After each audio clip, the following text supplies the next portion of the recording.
100 acres for one single dollar. It sounds like the deal of a lifetime, doesn't it? The kind of thing you only hear about in tall tales. But for Nolan Cassidy, it was real. He held the deed in his hand, the paper still warm from the clerk's stamp.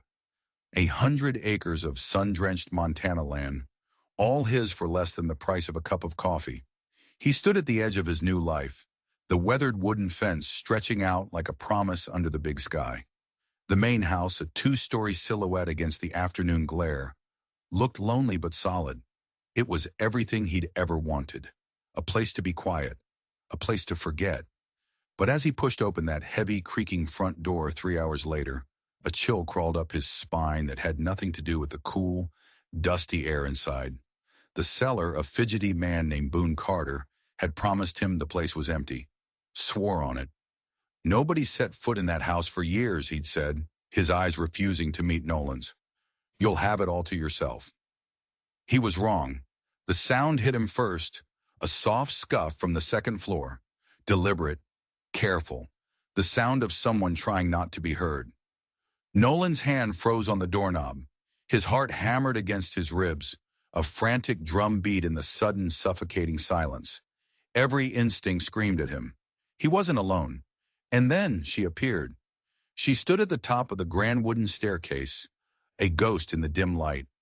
Her dark hair was a mess, falling around her shoulders, and she wore a simple, worn-out dress that looked like it had been through a war. She didn't scream. She didn't gasp. She just looked down at him, and her expression, it wasn't fear. Nolan had seen fear before. This was something else entirely. Resignation. Like she'd been waiting for this exact moment, like the clock had finally run out.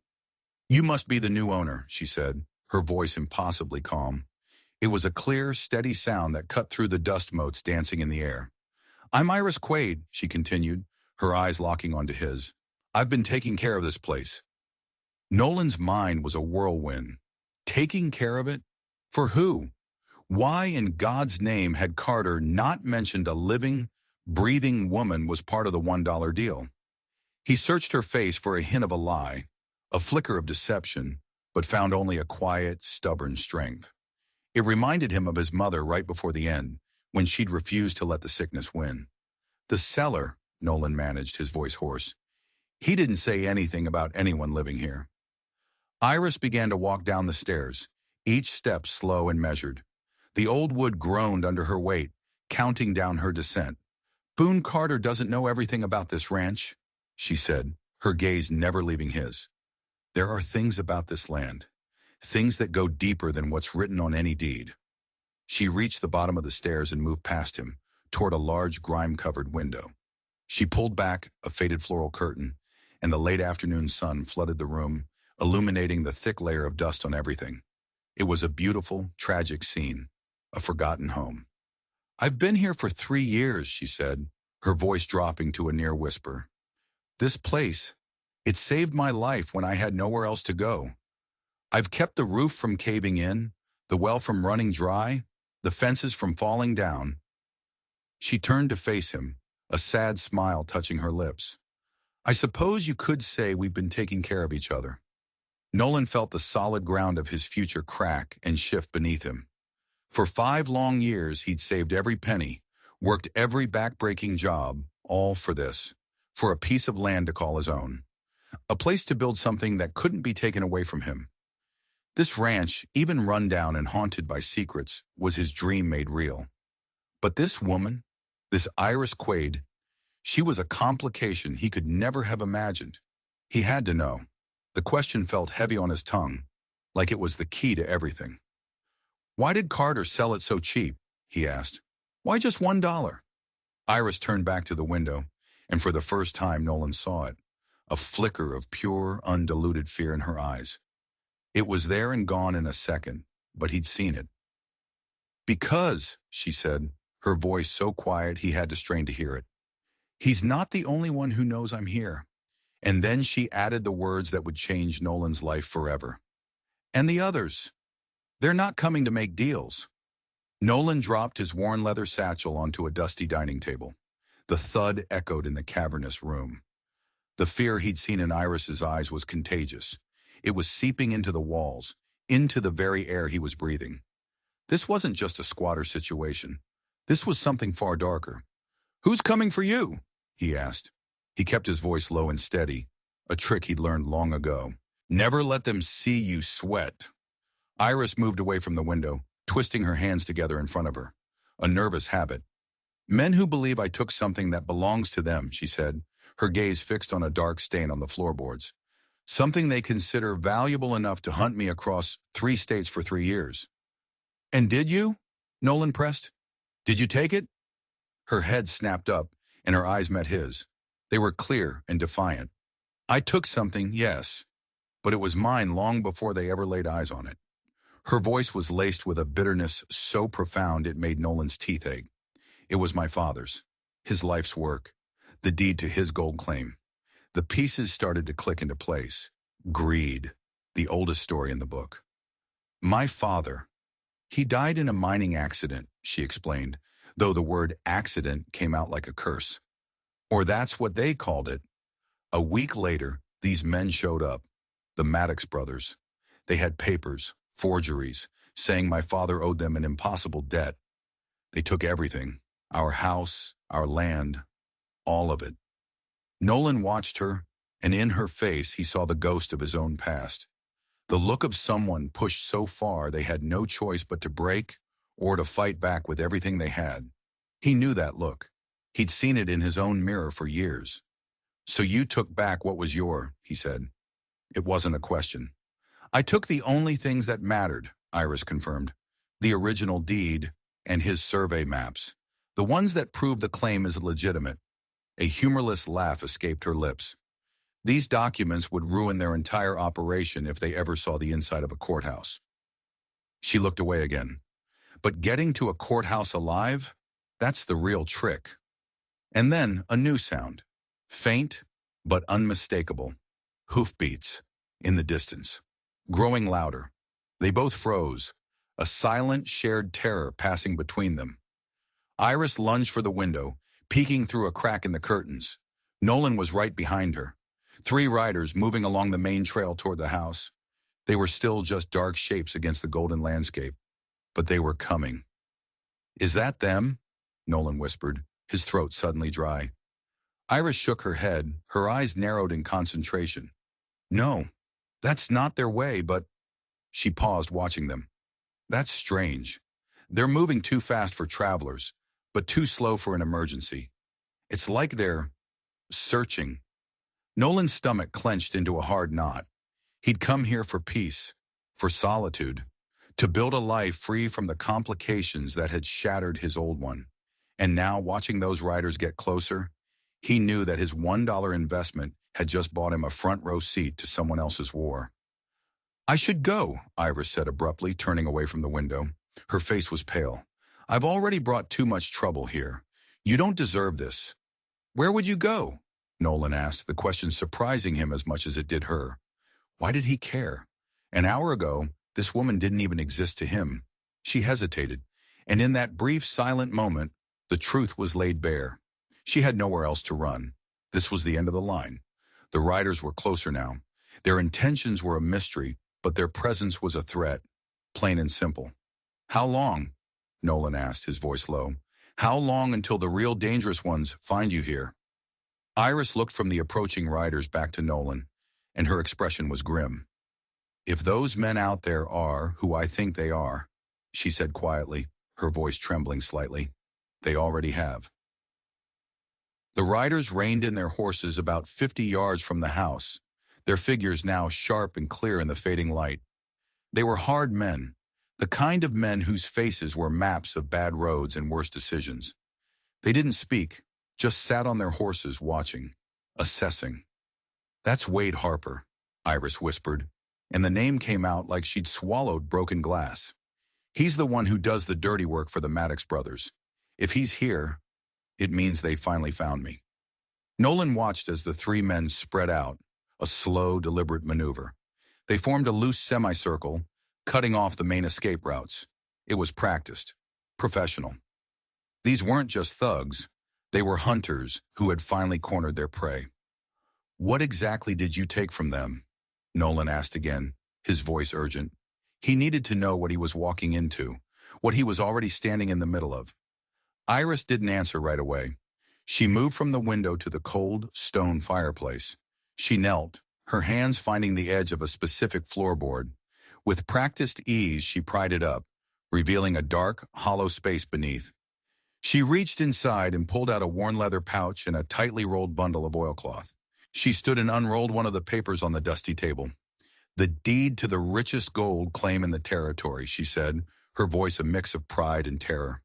She then unrolled a second document. It was a map covered in intricate drawings and handwritten notes. And the survey maps, showing exactly where the ore runs deepest. Her finger traced a line on the yellowed paper. My father spent 10 years of his life mapping every vein, every pocket of gold in those hills.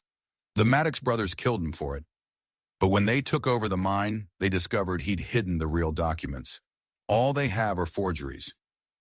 Nolan stared at the map. It was more than a map. It was a work of art, a masterpiece of obsession. This wasn't just a claim. It was a guaranteed fortune. This is worth, he started, unable to finish. Enough to buy half the territory, Iris finished for him, and enough to make them hunt me to the ends of the earth. A sharp, piercing whistle cut through the air from outside. They both spun back toward the window. Wade Harper had dismounted. He was walking toward the house, slow and casual, his hand resting on the butt of his gun. His two companions stayed on their horses, their eyes scanning the property, their rifles held ready.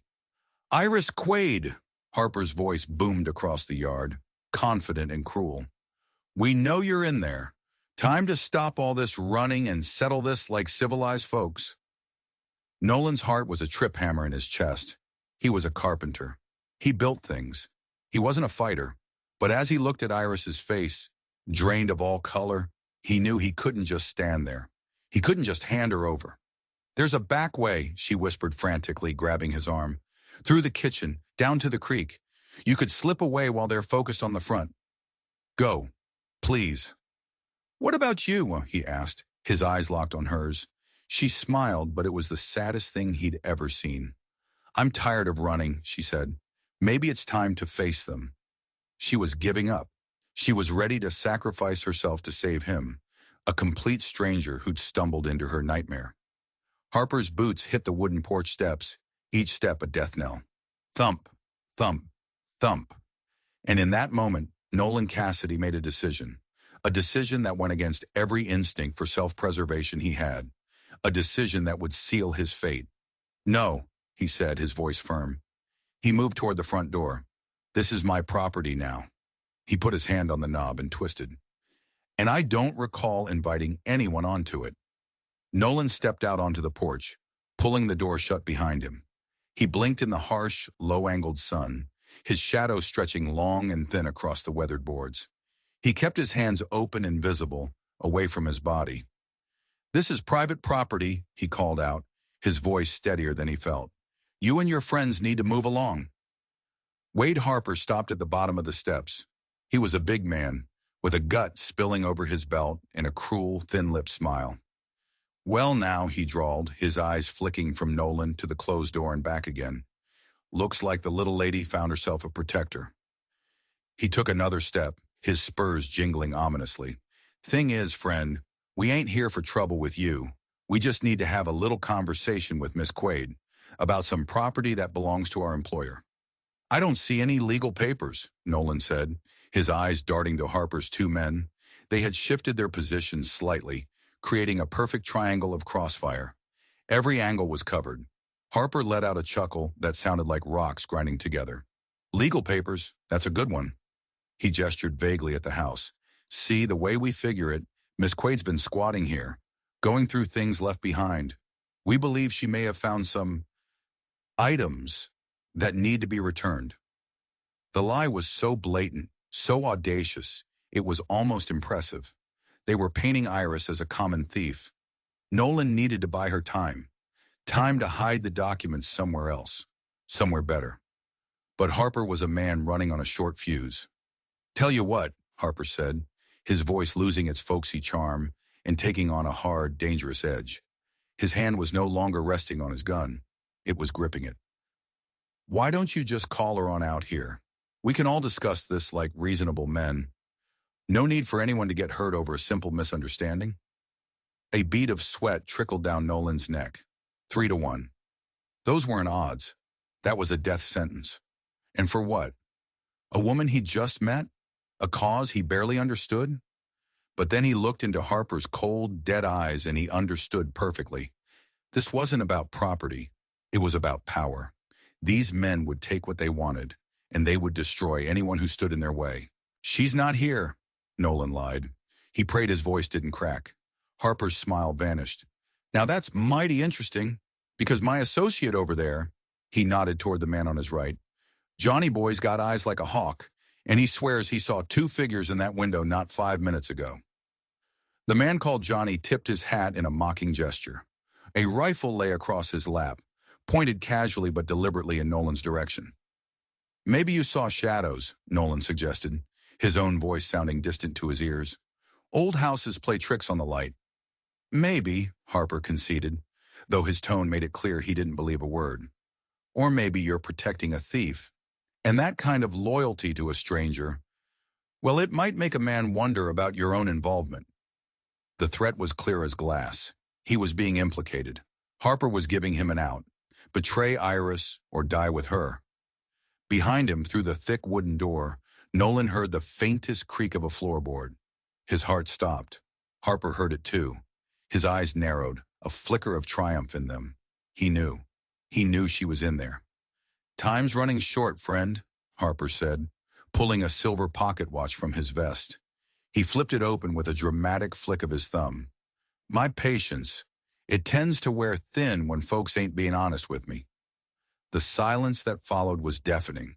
The world seemed to shrink to just the space between the two men. The porch, the dusty yard, the setting sun. Nolan could feel Harper's gaze on him, picking him apart, looking for the cracks. Behind him, the house was now utterly, terrifyingly quiet. You know what I think? Harper said, snapping the watch shut with a sharp click that sounded like a gunshot. I think you bought this place for $1, knowing exactly who you'd find here. I think Miss Quaid promised you a cut of what she stole if you helped her hide. You think wrong, Nolan said, his voice a low growl. I bought this ranch this morning, fair and square. First time I've ever set foot on it. Harper glanced at his men. A silent, predatory communication passed between them. Johnny shifted in his saddle, his hand tightening on his rifle. The moment was coming. Nolan could feel it building, like static electricity before a lightning strike.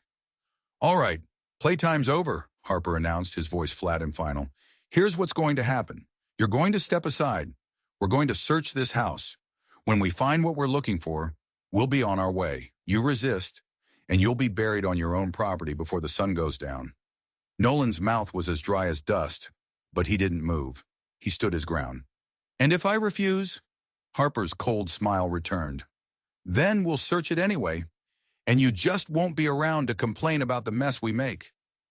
That's when the front door creaked open behind him. Nolan's blood ran cold.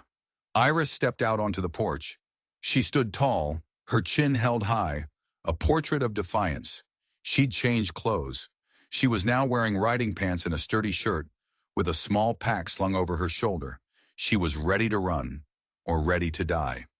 Enough, she said, her voice ringing with authority. This man has nothing to do with our business, Harper. Let him go. Harper's face lit up with a smug satisfaction, the hunter seeing his quarry walk willingly into the trap. Well now, there's the sensible girl I remember. Step on down here, Miss Quaid, and we can discuss the terms of your surrender. The terms are simple, Iris shot back, moving to stand beside Nolan, a small, silent gesture of solidarity that spoke volumes. You let him ride out of here, untouched. In exchange, I'll go with you. No tricks, no violence. Just me for his safety. Nolan stared at her, dumbfounded. You don't have to do this. Yes, she said, her voice soft but firm, for his ears only. I do. You've already done more than anyone had a right to expect. Harper clapped his hands together once, a sharp celebratory crack in the tense air. See? Wasn't that easy? Now, about those documents you took. What documents? Iris asked, her face a perfect mask of innocence. Harper's patience, already worn thin, finally snapped. Don't play games with me, girl, he snarled. The deed, the maps, we know you have them, and we know they're here. The only question is whether we get them from you, or we tear this place apart board by board until we find them. Iris held his gaze, but Nolan saw her hands, clenched into tight fists at her sides, begin to tremble. This was it. She was about to lose her only bargaining chip, the only thing that had kept her alive for 3 years. And that's when they heard it. A new sound. More riders. Coming fast from the east, from the direction of the main road. The thundering of hooves, too many to count, echoing across the valley. Harper spun around, his hand flying back to his gun, his face a mask of confusion and rage. A cloud of dust was rising against the blood-red horizon. They were coming hard. Johnny! Harper barked. How many? Johnny stood in his stirrups, squinting into the distance. 4, maybe 5 riders, Wade, pushing their horses hard. They ain't stopping for a picnic. Harper's jaw tightened into a knot of muscle. Could be trouble. He whirled back to face Iris and Nolan, his eyes wild with a new urgency. Change of plans. We're taking you and those documents right now, before whoever that is decides to stick their nose in our business. I told you I don't have any documents, Iris yelled, but the lie was weak, transparent. Search the house, Harper roared at his third man. Now, tear it apart. Nolan moved, instinct taking over. He stepped in front of the door, blocking the way. You're not going anywhere near my house. Harper's gun cleared his holster in a blur of motion. Nolan barely saw it happen. 1 second it was at his hip. The next, the cold black metal was pressed hard against his forehead. The smell of gun oil filled his nostrils. Last chance to be smart about this, Harper growled, his face inches from Nolan's. Stand. Aside. The approaching riders were closer now. Nolan could make them out. They were riding in a disciplined formation. Not a posse. Something more organized. Something official. Wade Harper! The shout rolled across the property, a voice of pure, undiluted authority. U.S. Marshals, drop your weapons! Harper's eyes widened. For the first time since he'd arrived, Nolan saw a crack in his confidence. He saw a flicker of genuine fear. Damn it all to hell, Harper muttered, the gun still pressed against Nolan's skull. Friends of yours? Iris asked, her voice laced with a desperate, burgeoning hope. Sheriff Bennett, Harper spat, as if the name itself was a poison, and his pack of dogs. Someone must have sent word. He was trapped, outnumbered. But a cornered rat is the most dangerous animal of all. The riders thundered into the yard, their horses kicking up dirt and chaos. They fanned out, surrounding Harper's men, their rifles all leveled and ready. The lead rider was a lean, gray-whiskered man, with eyes that looked like they'd seen everything twice. A silver star was pinned to his vest. Sheriff Bennett. Drop it, Harper, Bennett commanded, his voice calm and lethal. Nobody else needs to die today. Harper pressed the gun harder into Nolan's skin. Nolan could feel the small, circular indentation. Maybe nobody does, Harper yelled back. But that all depends on you, Sheriff. This is a private matter. We're just recovering stolen property. Stolen property? Bennett laughed, a harsh, grating sound. Is that what you call it? I call it hunting an innocent woman across 3 territories for the Maddox brothers. The tension was a physical thing now, a wire stretched to its breaking point. One wrong move, one twitchy finger, and this yard would turn into a slaughterhouse.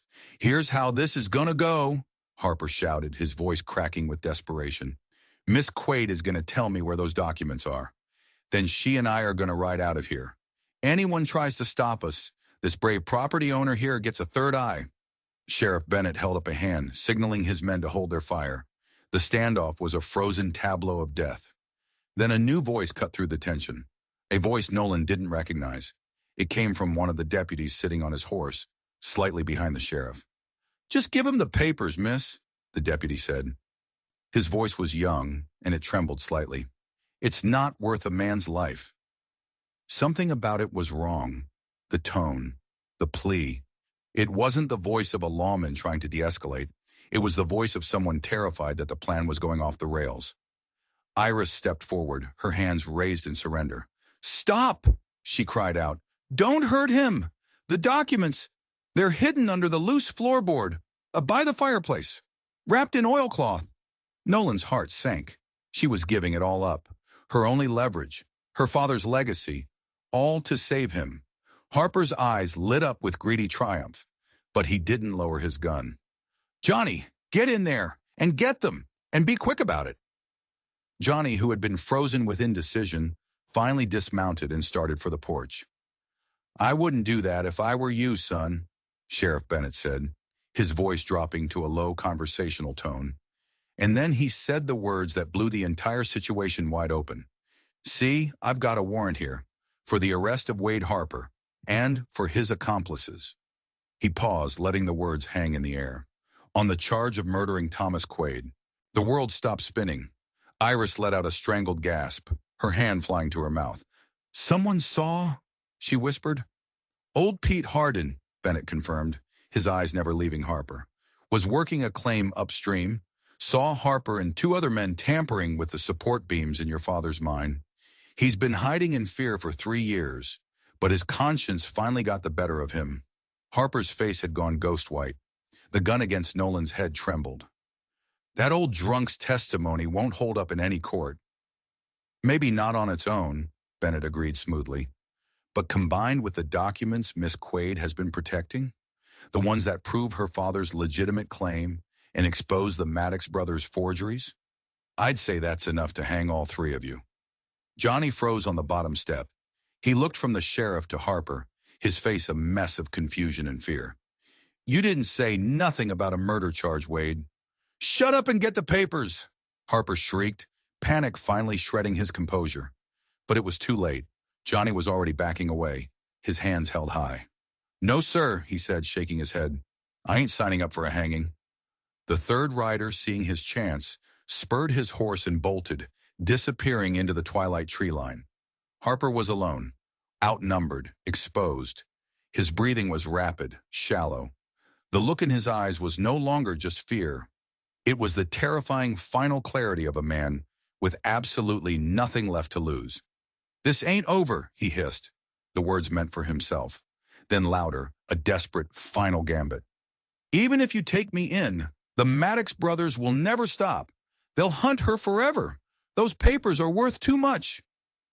"That's tomorrow's problem," Sheriff Bennett said, slowly dismounting. He took a single deliberate step forward.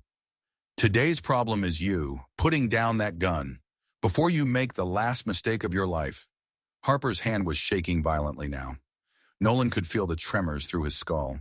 He knew, with a certainty that chilled him to the bone, that he was about to die.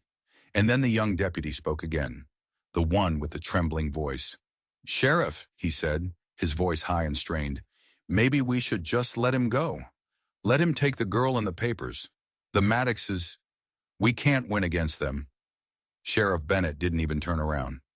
"Stay calm, son. Hold your position." But Nolan saw it, a flicker of a glance between Harper and the young deputy, a silent, desperate communication. And in that instant, he understood. The deputy wasn't scared. He was one of them. The law wasn't here to save them. It was a trap. Harper knew it was over. He wasn't walking away from this. With a wild, inhuman snarl, he made his move. He shoved Nolan violently to the side, spinning and bringing his gun around to fire at the sheriff. But Nolan was ready. As he was shoved, he didn't stumble. He used the momentum, diving sideways off the porch, tucking and rolling as he hit the dirt. The first shot cracked through the air, wild and high. Sheriff Bennett's gun was already out. He fired once. A clean, precise shot. At the same time, 2 of his other deputies opened fire. Harper was thrown backwards, his chest erupting in a spray of crimson. He hit the ground and didn't move. The fight was over in less than 3 seconds. The only sounds were the ringing in Nolan's ears and the terrified whinnying of the horses. "Everyone all right?" Bennett called out, his gun still trained on Harper's body. Nolan pushed himself up, his ribs aching. "Fine," he gasped. Iris rushed down from the porch, her eyes wide with shock and relief. One of the deputies checked Harper. "He's dead, Sheriff." Bennett holstered his pistol and walked over to Iris. He took off his hat, a gesture of respect. "Miss Quaid, I'm truly sorry it took so long to get justice for your father. If you're willing to testify, and with those documents, we can finally put the Maddox brothers away for good." Iris was crying now, tears of grief and relief streaming down her face. "Yes," she choked out. "Anything. I've been waiting 3 years for someone to finally listen." She glanced at Nolan, then back to the sheriff. "The documents are in the house, just like I said." "Good," Bennett said, his voice soft and reassuring. "Deputy Miller," he called to the young deputy, the one who had spoken out. "Go with Miss Quaid and retrieve that evidence. Carefully now." The young deputy Miller dismounted. His face was pale and sweaty. He wouldn't meet anyone's eyes. He followed Iris into the house. Nolan watched them go, and the cold knot of dread in his stomach tightened. Something was still wrong. Terribly wrong. He looked at Sheriff Bennett, who was calmly directing his other men to secure Harper's body.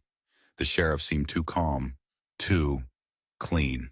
Why would the Maddox brothers, men who could buy half the territory, send only 3 men for something so valuable? Why not an army? And why would they risk a direct confrontation when they could have just waited for Iris to leave the house? It didn't add up. Unless Harper wasn't the main threat. Unless he was just the advanced scout. The distraction. Nolan's eyes darted back to the house. Iris and Deputy Miller had been inside for almost a minute now. Too long. Far too long just to pick up a bundle of papers from under a floorboard. "Sheriff," Nolan said, walking toward Bennett, "something's not right." Bennett turned to him, his face a mask of polite concern. "What's that, son? The excitement's over. You're safe now." "That deputy," Nolan said, pointing at the house. "Miller. He seemed nervous. He tried to get you to let Harper go." The sheriff's expression didn't change, but his eyes went cold. As cold as Harper's had been.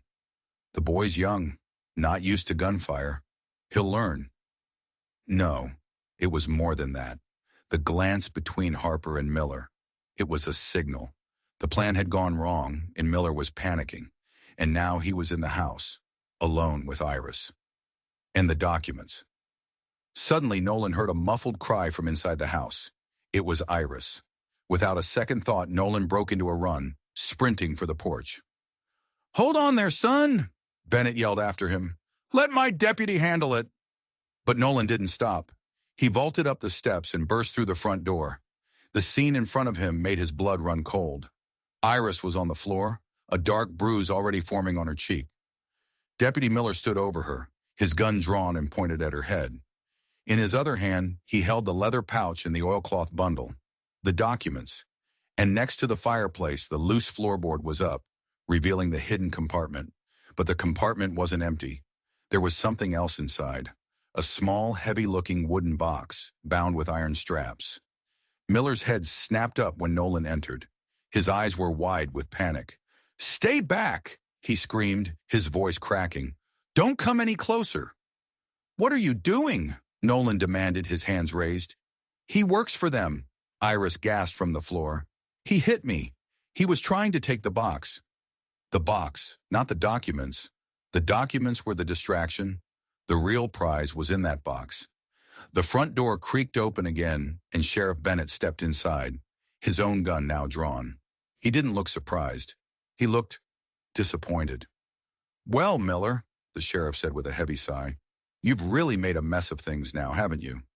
Miller swung his gun back and forth between Nolan and the sheriff. "He wasn't supposed to be here," he shrieked, pointing the gun at Nolan. "Harper was just supposed to confirm she had it. We were supposed to come in tomorrow, nice and legal, and confiscate it as evidence." Nolan finally understood. The whole thing was a setup. Bennett and Miller were on the Maddox payroll. Harper was disposable, a pawn sent in to confirm the location of the prize. The rescue was a sham, designed to get them inside the house without a fight, to seize the real treasure under the guise of the law. "What's in the box?" Nolan asked, his mind racing. The sheriff chuckled, a low, ugly sound. "Something far more valuable than paper, son. Your girlfriend's father wasn't just a prospector. He was a geologist. A damn genius, from what I hear." He nodded toward the box in Miller's trembling hand. "That box contains assay samples, core samples from his claim. Not just gold. We're talking ore so pure it would rewrite the map. Enough wealth to make the Maddox brothers kings of this entire territory. Those documents are worthless without the physical proof of what's in the ground. So that was it. The map showed where to dig. But the samples in that box proved what you would find. It was the ultimate proof of ownership. "It's over, Miller," the sheriff said, his voice hard as iron. "You panicked. You showed our hand. Now give me the box and we can try to salvage this." "No!" Miller screamed. "I'm not taking the fall for this. We can still make this work. We kill them both. Say they resisted arrest. It's my word against two dead bodies." The sheriff considered this for a moment. Nolan saw the cold calculation in his eyes. Miller was right. Dead men tell no tales. This was the end. Trapped between a panicked deputy and a corrupt sheriff. There was no escape. But Nolan wasn't the same man who had arrived here this afternoon seeking peace. This land, this woman, this fight. It had woken something up inside him. Something he thought had died a long time ago. He looked at Iris, who was pushing herself up slowly, her eyes burning with a defiant fire. He looked at the fireplace behind her, and he remembered what she had said when he first arrived. "There are things about this land, things that go deeper than what's written on any deed." He took a small step to his left, drawing Miller's attention. "You'll never get away with this, Bennett," Nolan said, his voice a low growl. "Your other deputies, they saw everything." "My other deputies do what they're told," Bennett said with a smug grin. "They'll write up whatever report I tell them to. They know who signs their paychecks, and it ain't the U.S. government." It was a bluff, a good one. But Nolan needed to create a distraction. He needed 1 second. "Iris," he said, his voice low and urgent, never taking his eyes off Miller. "The fireplace? Now." He didn't know what he was asking her to do. He just had a hunch, a desperate, wild guess based on the words of a woman who knew this house better than anyone. Iris seemed to understand. While Miller's attention was fixed on Nolan and the sheriff, she scrambled backward toward the hearth. Her hands felt along the stone, searching. "What are you doing?" Miller shrieked, taking a step toward her. "Get away from there." That was the moment Nolan had been waiting for. He lunged, not at Miller, not at the sheriff. He dove for the heavy wooden dining table, the one where he'd dropped his satchel what felt like a lifetime ago. With a roar, he heaved, putting every ounce of his strength into it. The massive table tipped, then crashed over with a sound like a thunderclap, sliding across the floor directly into Miller's legs. Miller yelled in pain and surprise as his shins were taken out from under him. He stumbled backward, his shot going wild, shattering a window. The wooden box flew from his grasp, skittering across the floor. At the exact same moment, Iris found what she was looking for. Her fingers closed around a loose stone in the back of the fireplace. She pulled. With a low groan of grinding stone, a section of the back wall of the fireplace swung inward, revealing a dark, narrow passage. "It was an old smuggler's tunnel," Iris yelled. "My father found it!" Sheriff Bennett, recovering from his shock, raised his pistol. But he wasn't aiming at Nolan or Iris. He was aiming at Miller, who was struggling to get up. "You useless fool!" Bennett snarled and fired. The shot was deafening in the enclosed space. Miller crumpled to the floor, a look of utter shock on his face. Bennett then turned the gun toward Nolan. "No witnesses," he said calmly. But Nolan was already moving. He scooped the heavy wooden box off the floor and scrambled toward the fireplace, toward Iris. "Go!" he yelled, pushing her into the darkness of the tunnel. He dove in right after her as another shot from Bennett's gun slammed into the stone where his head had just been. The stone door swung shut behind them, plunging them into absolute suffocating darkness. They could hear the sheriff shouting and firing uselessly at the fireplace from the other side. They were safe. For now. The air in the tunnel was cold and damp, thick with the smell of earth and secrets. It was narrow, forcing them to shuffle sideways. Nolan held the box tight against his chest, its weight a solid, reassuring presence in the terrifying dark. "Where does this go?" he whispered, his voice hoarse. "Down to the old root cellar," Iris whispered back, her voice trembling but steady. "There's an exit that comes up in the barn. My father showed it to me, just in case." Just in case. Her father had known, even then, what kind of men he was dealing with. He had prepared an escape route for his daughter, a final gift from beyond the grave. They moved in silence for what felt like an eternity, shuffling through the cold, cramped blackness. They could hear faint, muffled sounds from the house behind them, the sheriff likely trying to smash his way through the stone. But the fireplace was old, solid. It would hold, at least for a little while. Finally, they saw it, a faint sliver of gray light ahead. They emerged from the tunnel into a small, stone-walled cellar. It was filled with rotting shelves and the ghosts of forgotten harvests. A heavy wooden ladder led up to a trapdoor in the ceiling. Nolan pushed, and the trapdoor opened into the cavernous, hay-scented darkness of the barn. He climbed out, then reached down to help Iris. For a moment, they just stood there in the quiet of the barn, listening to the frantic chirping of crickets outside, their hearts pounding in unison. The sounds from the house were gone.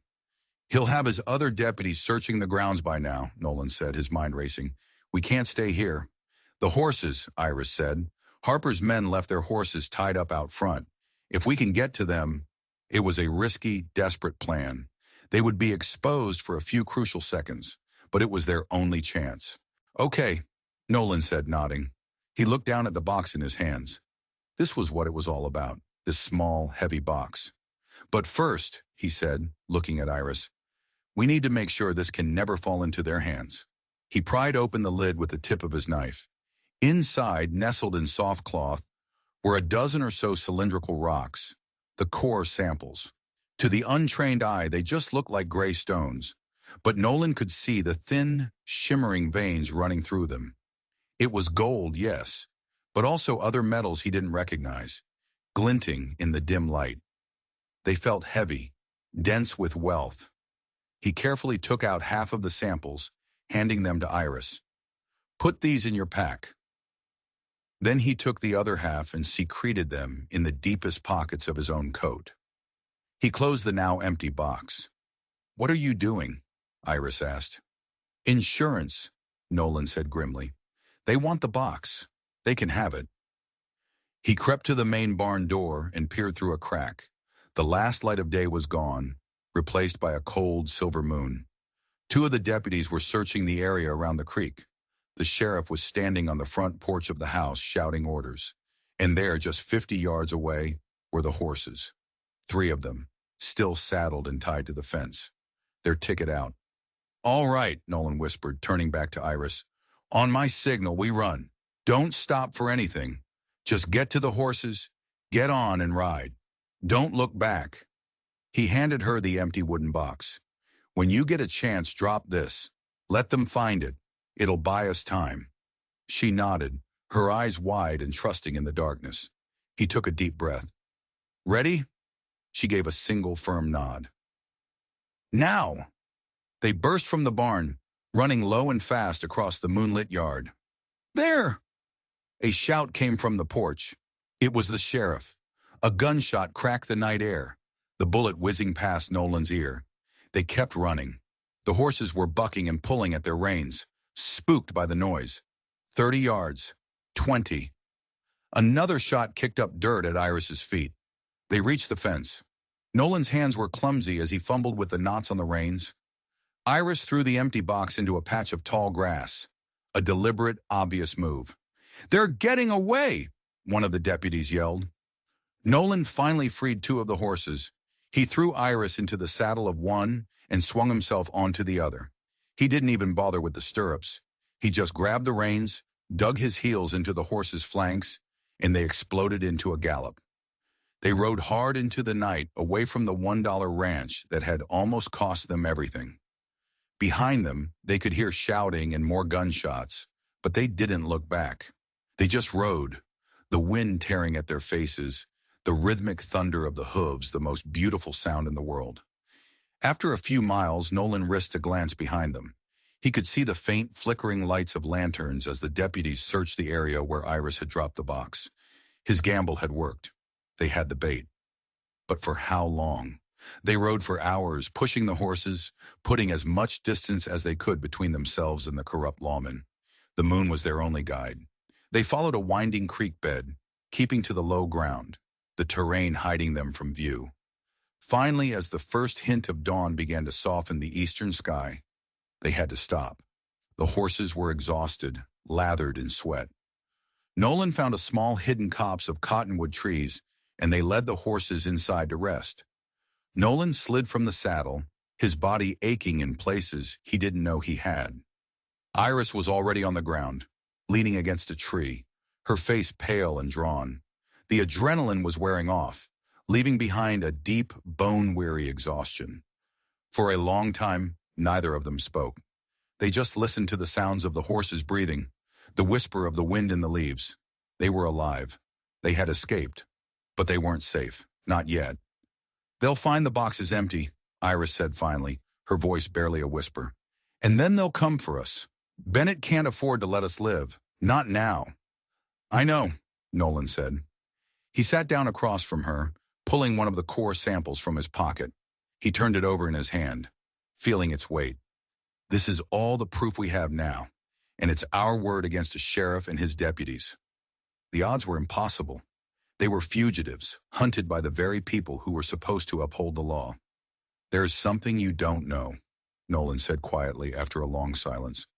"About why I bought that ranch, why I came out here." Iris looked at him, her tired eyes questioning. "I wasn't just looking for a quiet life," he confessed.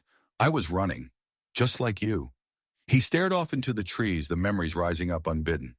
"I had a wife and a son. We lived in a town back east. It was run by a businessman, much like your Maddox brothers. He owned everything, the factories, the bank, the politicians. My wife, she was a journalist. She started digging into his affairs, uncovering his corruption. She was going to expose him." Nolan's voice grew thick with a pain that was still raw, even after all these years. "They warned her to stop, but she was like you, stubborn, brave. One night, there was a fire at the newspaper office. They said it was an accident, but my wife and my son, they were both inside." Iris let out a soft, pained gasp. "I had nothing left," Nolan continued, his voice hollow. "I couldn't prove what he did. He owned the whole town. So I left. I came west to disappear, to forget." He looked at Iris, his eyes filled with a new, hard resolve. "But I see now. You can't run from men like that. You can't hide. The only way to beat them is to face them, to fight them." He held up the core sample.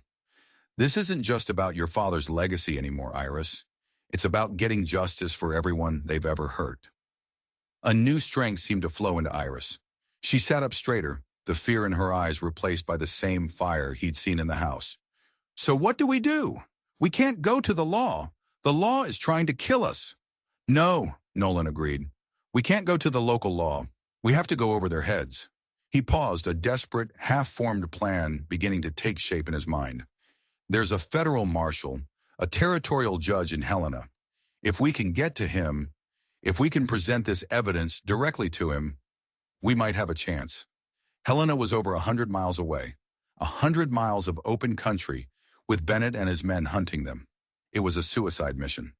"There's one more thing," Nolan said, a final piece of the puzzle clicking into place. "Boone Carter, the man who sold me the ranch for $1. He looked at Iris. "Why did he do it? He knew you were there. He must have known how dangerous the situation was.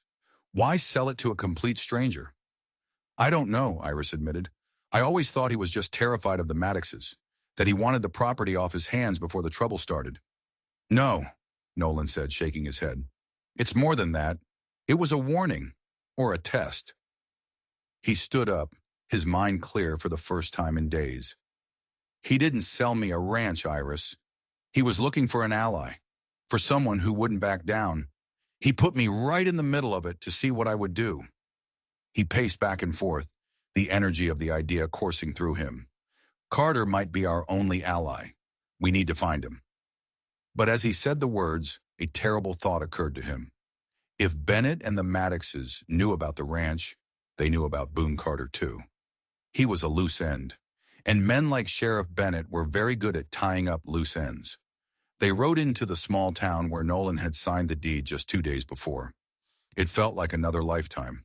They kept to the back alleys, their faces hidden by their hats, their stolen horses drawing as little attention as possible.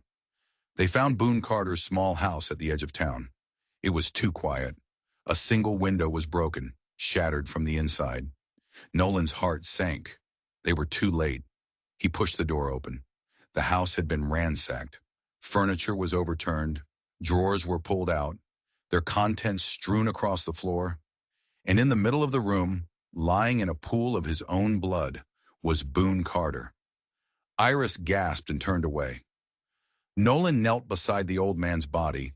He was gone, but his hand was clenched around a piece of paper. Nolan gently pried it from his cold fingers. It was a telegram. It was dated the day before Nolan bought the ranch. It was addressed to a U.S. Marshal named Jedediah Kane in Helena. The message was brief and cryptic. The hawks are circling the nest. Found a new caretaker. Praying he is the one. Send help. Nolan read it aloud. Carter wasn't a coward. He was a hero. He'd been trying to bring the Maddoxes down all along. He had reached out to the federal marshals. He'd sold the ranch to Nolan for $1, hoping to find someone brave enough to stand with Iris, to protect the evidence until help arrived. But help hadn't come in time for him.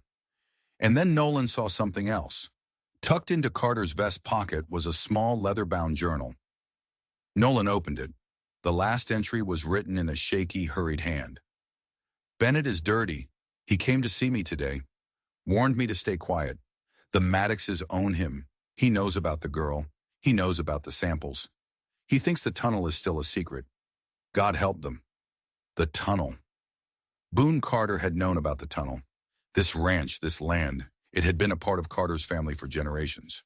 He knew its secrets. Suddenly, Nolan understood everything. The ranch wasn't just a hiding place. It was a fortress, and they had just abandoned it. "We have to go back," Nolan said, his voice urgent. "What?" Iris stared at him, her face filled with disbelief. "Back there? They'll kill us!" "No," Nolan said, his mind racing, putting the pieces together. "Don't you see? Carter and your father, they must have known each other. They were working together. The tunnel wasn't just an escape route. It's more than that." Carter's last words. "He thinks the tunnel is still a secret. He's telling us something. The ranch is the key." It was the craziest plan in the world, to walk back into the lion's den. But it was also their only move. Bennett would be hunting them out here, in the open. He would never expect them to go back. They rode back under the cover of darkness, two ghosts returning to their own haunting. They left the horses a mile away and approached the ranch on foot, moving through the shadows like wraiths. The house was dark, but a single lantern burned in the barn. They could see the silhouettes of 2 deputies guarding the property. The sheriff was gone, likely leading the main search party. They didn't go for the house. They went for the barn, circling around to the back, to the hidden trap door that led down to the root cellar. They slipped inside, their hearts in their throats. The barn was quiet except for the soft sounds of sleeping horses.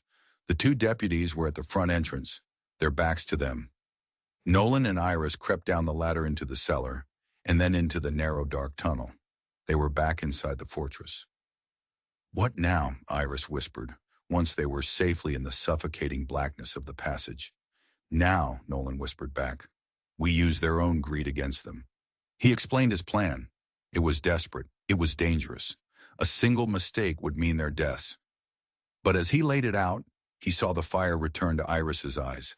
This was no longer just about survival. It was about justice. It was about finishing what their fathers had started. They found the hidden mechanism and swung the stone door open a crack. The main room of the house was empty. Bennett hadn't left any guards inside. A foolish, arrogant mistake. They slipped into the house. Nolan went to the front window and peered out.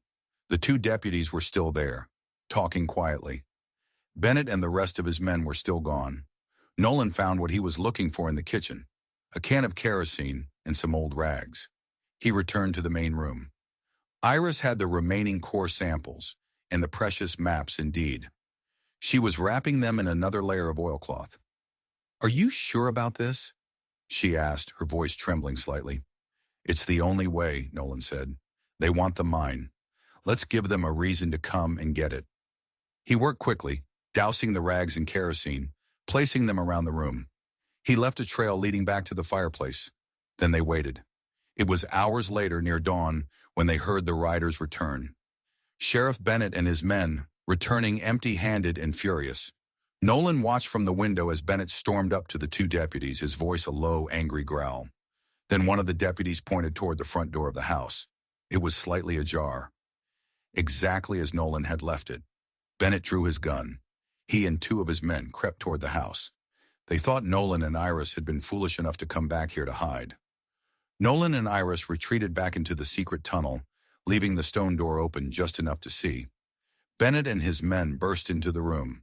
They saw the overturned furniture, the signs of a desperate search, and they smelled the kerosene. "They're going to burn the place down," one of the deputies yelled. "The evidence!" "Spread out! Find them!" Bennett roared. At that moment, Nolan, hidden in the darkness of the tunnel, lit a match. He tossed it onto the trail of kerosene-soaked rags. The fire ignited with a whoosh, a wall of flame erupting between the fireplace in the center of the room, trapping Bennett and his men. The fire spread with terrifying speed, licking up the dry wooden walls, feeding on the dust and decay of 100 years. "It's a trap!" Bennett screamed, his face illuminated by the roaring flames. "Get out!" But the fire was everywhere. Their only escape was the front door and the tunnel behind the fireplace. Nolan and Iris were already moving, shuffling as fast as they could through the passage, down to the root cellar.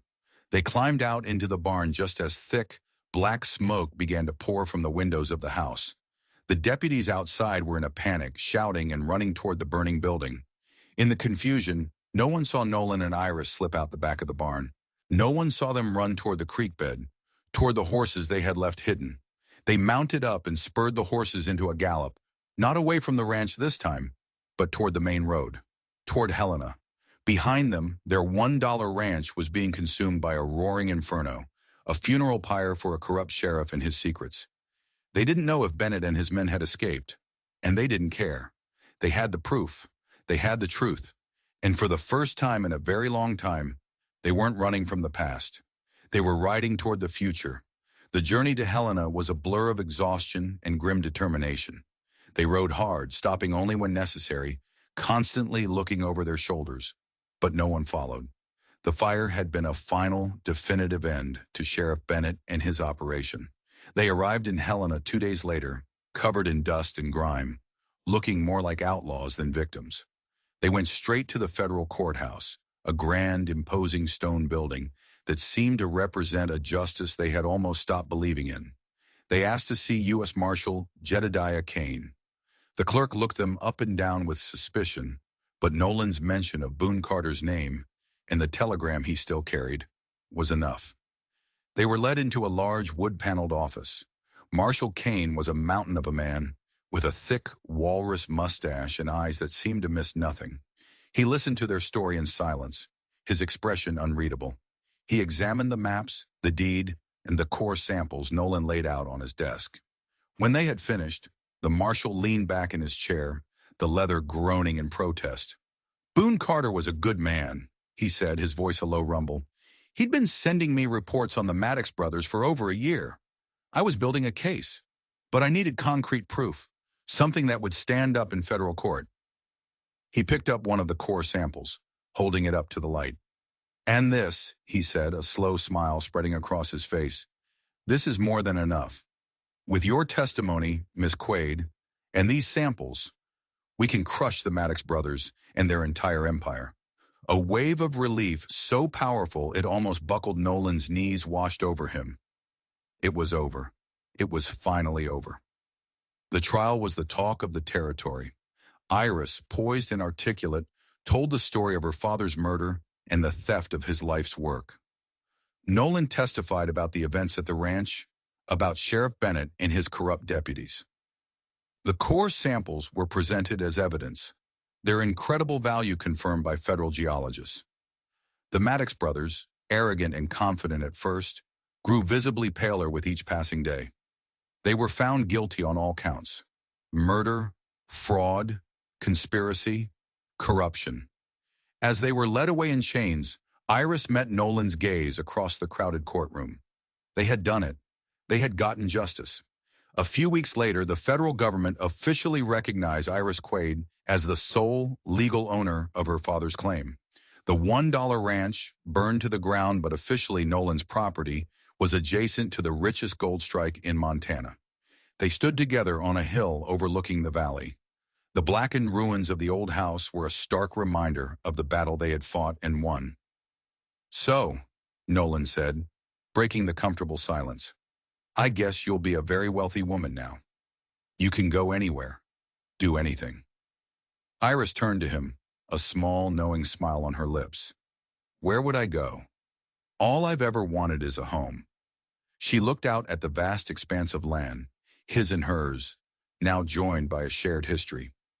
"This place is big enough for two people who don't mind a little hard work, and we have a house to rebuild."